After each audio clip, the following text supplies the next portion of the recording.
Hello मित्रों, आज हम एक्सप्लेन करने वाले हैं हमारी unique skill make me OP even at level 1 का एपिसोड 1, वो भी हिंदी में। तो बिना किसी तरीके शुरू करते हैं। एपिसोड की शुरुआत में एक जगह को दिखाया जाता है जहाँ पे एक लड़का बोल रहा होता है कि मुझे काफी ज्यादा अजीब फंक्शंस की आवाज है वो आ रही है, इसलिए वो बोलता है कि मैं अपनी आंखें खोल के उठना चाहता हूँ। और सामने से एक लड़की बोलती है क्या ये एक मीट है, क्या मुझे इसे काट के देखना चाहिए। और ये बातें सुन के वो लड़का होता है वो उठ जाता है और फिर वो उस लड़की को देखने लगता है और वो लड़की बोलती है कि तुम तो सच में एक ह्यूमन हो। तो जो बंदा होता है वो बोलने लगता है कि ये तो ऑब्वियस सी बात है, मैं ह्यूमन हूँ। लड़की बोलने लगती है कि बट यूजुअली जब हम स्लाइम को मारते हैं तो उसकी जगह कुछ खाना, मीट या फिर ऐसी कुछ चीजें गिरती हैं। यहाँ पे जो हमारा मेन कैरेक्टर होता है उसका नाम होता है रियोटा। वो बोलने लगता है कि आखिरकार तुम ये स्लाइम ड्रॉप किस बारे में बात कर रही हो। लड़की होती है वो बोलने लगती है क्या तुम्हें सच में इस बारे में नहीं पता। तो रियोटा मना कर देता है। तो वो लड़की होती है वो एक साइड जाने लगती है और सामने की तरफ हमें एक स्लाइम को दिखाया जाता है जो उनकी ओर आ रहा होता है। वो लड़की उसे खत्म करने की कोशिश करती है बट स्लाइम होता है वो उसे मार के उसे नुकसान पहुंचाता है। बट फिर से लड़की कोशिश करके उसे खत्म कर देती है, जिसके बदले में उसे थोड़ी बहुत है वो सब्जियां है वो मिल जाती हैं। वो लड़की रियोटा से बोलती क्या तुम इतनी छोटी सी नॉलेज के बारे में नहीं पता था। तो रियोटा बोलता है मुझे कहाँ से पता होगा। और वो अपना सिर पकड़ के खड़ा हो जाता है। रियोटा बोलता है क्या इसी तरीके से स्प्राउट्स को है वो बनाया जाता है। तो वो लड़की होती है वो बोलने लगती है कि सिर्फ स्प्राउट नहीं, हर तरीके की चीज ऐसे मिलती है। लड़की बताती है कि इस वर्ल्ड के डंजन में जितने भी तुम टास्क कंप्लीट करके मॉन्स्टर को मारते हो तो तुम्हें उसके बदले कुछ ना कुछ मिलता ही रहता है। वो लोग होते हैं वो जाते जाते बातें कर रहे होते हैं। रियोटा बोलता है कि हम लोग जापान में नहीं है। तो वो बोलती है कि आखिरकार ये जापान क्या होता है, हम तो अर्थ पे हैं। लड़की जाते टाइम होती है वो एक और स्लाइम को खत्म कर देती है। रियोटा देख के बोलता है कि तुम तो किसी को भी किल कर रही हो।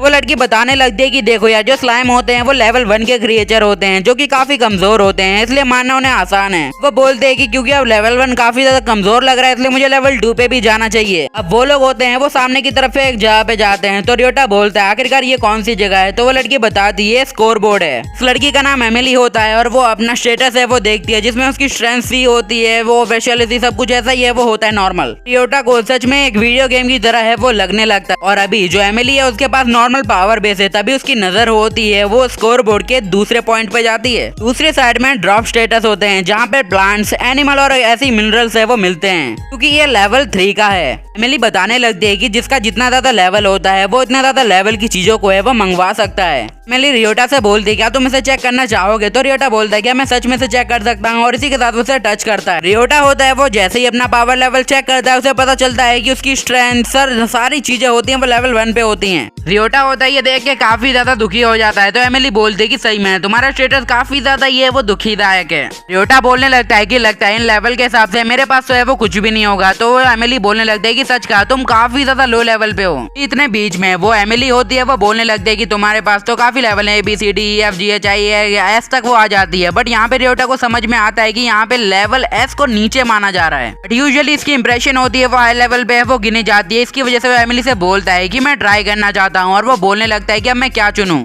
वो एमिली से बोलता है कि मैं अपने लिए एक वेपन चाहता हूँ यूज करने के लिए। एमिली उसे अपना वेपन देती है। तो वो बोलने लगता है कि भैंचो ये बहुत ज्यादा भारी है। एमिली होती है वो अपने पास से एक बैम्बू निकालती है और उसे वो दे देती है। अब रियोटा भी होता है वो स्लाइम के साथ लड़ने के लिए निकल जाता है। बट फर्स्ट टाइम एक्सपीरियंस के कारण वो कुछ नहीं कर पाता है। थोड़ी कोशिशों के बाद वो स्लाइम के अंदर घुसा देता है। बैम्बू और से काफी स्प्राउट से होते हैं वो मिल जाते हैं। ये देख के एमिली काफी ज्यादा खुश हो जाती है। एमिली बोलती है कि मैं यहाँ पे काफी ज्यादा सालों से हूँ बट इतना ज्यादा मैंने कभी कलेक्ट नहीं किया। तो रियोटा बोलता है क्योंकि एक एस लेवल का स्लाइम था। रियोटा एमिली से बोलता है क्या तुम्हें पता है कि आखिरकार ऐसी एस लेवल की चीजें और कहाँ मिलेंगी। बट रियोटा की पेट की आवाज सुनते हुए एमिली उसे बोल देती है कि देखो यार ये सब तो नहीं पता बट चलो नाश्ता करते हैं। रियोटा जैसे ही अपना खाना शुरू करता है उसे काफी ज्यादा ये वो पसंद आता है एमिली के हाथ से बना खाना। रियोटा बोलता है कि वाह इसमें काफी ज्यादा अच्छे इंग्रेडिएंट्स है वो डाले गए हैं। तो एमिली बोलती है कि बट ये चीजें बहुत ज्यादा एक्सपेंसिव है इसलिए इसे लेना बहुत ज्यादा मुश्किल होता है। रियोटा जैसे ही सूप को है वो पीने लगता है उसकी आंखों से आंसू निकल आते हैं, जिसे देख के एमिली डर जाती है। तो उससे पूछती है कि आखिरकार क्या दिक्कत है इसके साथ में, क्या ये बेकार बना है या फिर इसमें कुछ गड़बड़ है। रियोटा बताता है कि असल में बात यह है कि उसे काफी ज्यादा समय से उसने गर्म खाना है वो नहीं खाया है। रियोटा बताता है कि उसकी पास्ट लाइफ में वो अपने काम के लिए घर से जल्दी निकल जाता था और रात को बहुत ज्यादा लेट आता था। जो उसे खाना खाना होता था वो भी दुकान से खरीद के वो खाया करता था। इसकी वजह से उसकी हालत इतनी बिगड़ गई कि भैया ऊपर ही कट लिए। और ये सारी बातें वो एमिली को बताने लगता है और एमिली होती है वो उसे अपने गले लगा लेती है और बोलती है कि तुम्हारी मेहनत कभी भी बेकार नहीं जाती, अगर आज मेहनत करोगे तो कल उसका फल मिलेगा। अब ये सारी बातें रियोटा को काफी ज्यादा ये वो पसंद है वो आने लगती लगती है। एमिली ये भी बोलने लगती है कि जितने टाइम तक तुम बिना रिवॉर्ड के काम करोगे उतना ही तुम्हारा रिवॉर्ड है वो निखर के आएगा तुम्हारे लिए। और अब वो कुछ देर तक और रियोटा को अपने गले लगा के रखती है। रियोटा एमिली को थैंक यू बोलने लगता है। वो बोलता है कि अब मुझे लगता है अपने लिए एक जगह ढूंढनी चाहिए रहने के लिए। तो एमिली बताती है कि यहाँ पे बाहर ही डंजन के बाहर एक टाउन है, वहाँ पे तुम देख सकते हो। एमिली होती है वो बोलने लगती है कि वैसे भी मैं तो यहीं पे सोने वाली हूँ। तो रियोटा बोलता है क्या सच में? बताती है कि उसका लेवल काफी ज्यादा कम है और उसके पास इतना ज्यादा पैसा भी नहीं है कि वो इतना खर्च कर सके। रियोटा वहाँ से जाने लगता है तो एमिली उसे उसका बैम्बू है वो दे देती है। जो हमारा रियोटा होता है वो बोलता है कि मैं किसी ना किसी दिन तुम्हें ये वापस कर दूंगा और इसी के साथ वो उससे उसका नाम पूछ लेता है। वो बताती है उसका नाम एमिली ब्राउन है। तो रियोटा उसे अपना नाम है वो सातो योटा बताता है। बट एमिली ने कभी भी ऐसा नाम सुना नहीं होता, इस वजह से वो काफी हैरान होती है। रियोटा सिटी में चला जाता है जहाँ पे उसे वहाँ की करेंसी पिलोस के बारे में पता चलता है और उसने जितने भी स्पाउट्स इकट्ठे किए होते हैं उसका जो करेंसी प्राइस होता है वो 200 होता है। बट यहाँ पे रहने की कीमत ही 2000 से लेके तक है और रामेन खाने या नूडल्स खाने की 500 तक। इसलिए रियोटा ज्यादा कुछ ना सोचते हुए सीधा डंजन में चला जाता है और लेवल 1 के स्लाइम्स को पेलने लगता है। ऐसे करते करते वो काफी ज्यादा पैसे इकट्ठे करता है, स्लाइम मारता है, इकट्ठे करता है और मारता है। ऐसे तैसे करके एक छोटा सा कमरा है वो अफोर्ड है वो कर लेता है और एमिली को भी वहीं पे ले आता है। तब बताता है कि ये जगह काफी ज्यादा समय से खाली पड़ी थी, इसके लिए मुझे इसका कोई भी एक्स्ट्रा चार्ज है वो नहीं करना पड़ा, इसलिए यार 3 दिन में जितना हो सका इतना है वो। एमिली उसकी तारीफ करते हुए बोलते कि आखिरकार इसकी प्राइस क्या है। तो हमारा रियोटा बताता है इसकी प्राइस कुछ है वो 20,000 प्लस है। एमिली वो घर देखने लगती है तो रियोटा होता है वो अपने पास से कुछ निकाल के उसके हाथों में रखता है जो कि उस घर की चाबी होती है। रियोटा होता है वो बोलता है कि ये घर की चाबी है, इसे तुम रखो। तो वो बोलती है क्यों? तो वो बोलता है कि बिना चाबी के घर में कैसे रहोगी? तो वो बोलने लगती क्या मतलब है? रियोटा बोलने लगता है कि अब से तुम इस घर में रहने वाली हो।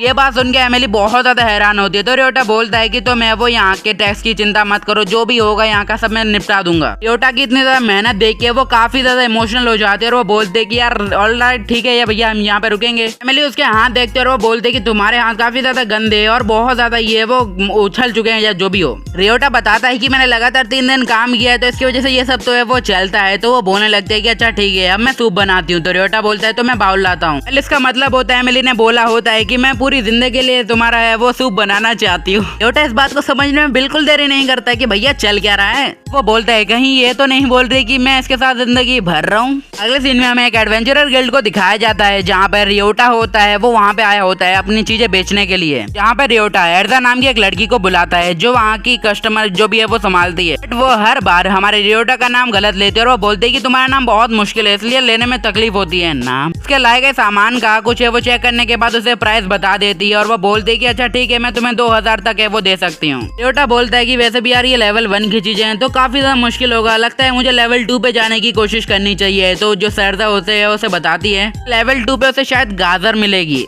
एर्जा उससे पूछती है क्या तुमने नए आए हुए डंजन के बारे में सुना? तो उसे वो कुछ पता नहीं होता। वो बोलते तुम किस बारे में बात कर रही हो। एर्जा को उसका नाम लेना नहीं आ रहा होता है तो फिर वो बोलती है कि उसका नाम कहीं नियोनियम में वैसा कुछ है। बट रियोटा को नियोनियम नाम है वो काफी ज्यादा नॉर्मल है वो लग रहा होता है। एर्जा बताती है कि काफी ज्यादा गिल्ड से वहाँ पे चेक करने के लिए गई है आखिरकार नियोनियम है वो आखिर है क्या। तभी पीछे से कुछ कस्टमर्स होते हैं वो रियोटा को डिस्टर्ब करते हैं। वो बोलते हैं भाई जाना यार कब से खड़ा है। रियोटा एर्जा से बोलता है कि शायद अब मुझे यहाँ से चलना चाहिए वरना ये लोग मुझे पीट डालेंगे। तो एर्जा होती है वो सामने से बोलती कि मेरी बात सुनिए, यहाँ पे कॉर्नर में एक बियर शॉप खुली है, चलो वहाँ पे चलते हैं ना। ऐसा नसीब भगवान मुझे दे दे एक बार। रियोटा होता है वो मना कर देता है। वो बोलता है कि फिर कभी देखेंगे। एर्जा की कोवर्कर बोलते कि देखो यार एक लड़का तुम्हें डाउन करके चला गया, कैसा लग रहा है भैया। रियोटा होता है वो फाइनली अपने घर पे पहुंचता है और एलिस को देखता है। वो जैसे ही अपने घर को देखता है कि भैया ये क्या हो गया, उसका घर कहीं 5 स्टार होटल से कम नहीं लग रहा होता है। रियोटा बोलता है कि तुमने तो इसे काफी ज्यादा चमका डाला है। तो वो बोलते तुम्हें कैसा लगा। इसी के साथ वो रियोटा को एक टॉवल देता है जिसे पाक के वो काफी ज्यादा खुश होता है और उसे थैंक यू बोलता है। धीरे धीरे करके वो उसे चीजें देना शुरू कर देती है और कुछ और ना देख के वो उसे कुछ और देती है। रियोटा एमिली से आराम करने के लिए वो कहता है तो एमिली बोलती है कि बट मुझे नई नई चीजें करना और सीखना काफी पसंद है तो मुझे ये बहुत पसंद आ रहा है बेबी। रियोटा भी इस बात से खुश होता है कि एमिली को कोई भी दिक्कत नहीं हो रही है। रियोटा एमिली को भी बताता है कि यहाँ पे हाल ही में नियोनियम नाम का एक मतलब है वो डंजन देखा गया है। एमिली बताती है कि बट वो तो एक यूजलेस डंजन है, वहाँ पे कुछ भी नहीं गिरता कभी।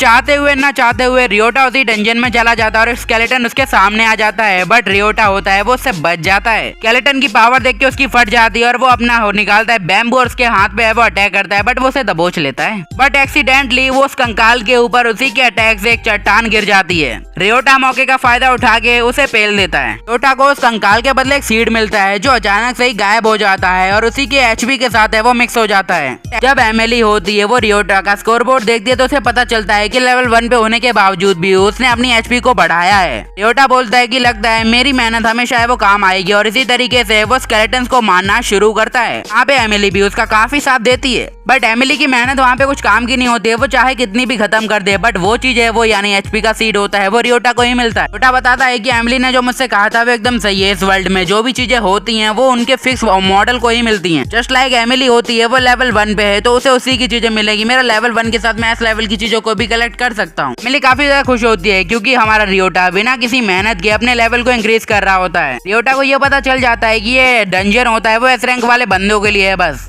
सेम शेड्यूल वो घर पे जाके खाना बनाते हैं, खाते हैं और बहुत ज्यादा एंजॉय करते हैं। जहाँ पे रियोटा बताता है कि अगर मैं अपनी एचपी ऐसे इंक्रीज करता रहा तो मैं इस लेवल तक पहुंच जाऊंगा। यहाँ पे एमिली थोड़ी सी सैड लग रही होती है तो रियोटा बोलता है आखिरकार क्या हुआ तुम्हें। एमिली बोलती है कि मेरी बात का बुरा मत मानना, बट तुम्हें वो कुछ ज्यादा ही मेहनत कर रहे हो। तुम हर रोज जल्दी जाते हो, लेट आते हो। रियोटा को अपनी पास्ट लाइफ याद आती है जहाँ पे उसकी परवाह कोई नहीं करता था। रियोटा होता है वो एमिली को प्रॉमिस कर देता है कि आज से वो जल्दी घर पे आएगा। अब रियोटा होता है वो अगले ही सीन में डंजन में होता है जहाँ पे वो एक ग्रीन स्लाइम को मार रहा होता है। स्लाइम उसके ऊपर अटैक करती है बट उसके ऊपर कोई असर नहीं पड़ता क्योंकि भैया इस लेवल का है और थोड़ा सा मौका पाके वो स्लाइम को टपका डालता है। यहाँ पे उसे रिवॉर्ड के रूप में कैरेट है वो मिलती है जिसे देख के वो खुश होता है क्योंकि वो काफी बड़ी होती है और वहाँ पे एक और स्लाइम आ जाती है जिसे एक और स्लाइम आके खुद ही खत्म कर देती है। सेल्फ अटैक एक लड़के ने है वो किया होता है। वो लोग होते हैं वो रियोटा का लेवल चेक करते हैं तो वो उनके ऊपर हंसने लगते हैं क्योंकि भैया का लेवल ही 1 होता है। रियोटा को समझ नहीं आता है कि आखिरकार ये चल क्या रहा है और अचानक से उसके पीछे से एक लड़की निकलती है। इसका आउटफिट कुछ ज्यादा ही अजीब होता है और उसके कान तो कुछ ज्यादा ही बड़े होते हैं। लड़की बोलती है क्या तुम लेवल 1 के हो? तो वो बोलती है कि हाँ।